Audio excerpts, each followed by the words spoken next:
ہم نے حضرت امام حسین کی شہادت سے کیا سیکھا؟ جب پتا تھا کہ وہ پوری کی پوری فوج سامنے کھڑی ہے، پیچھے نہیں ہٹے، جھکے نہیں.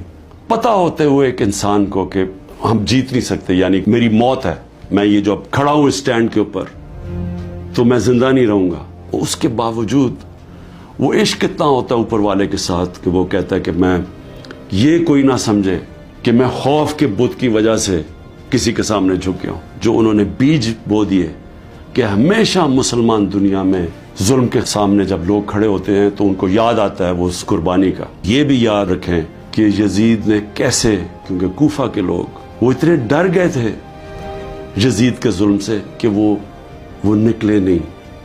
انہوں نے اتنا بڑا ثانیہ اسلام کی تاریخ میں ہونے دیا اور وہ ساری زندگی پچھتاتے رہے.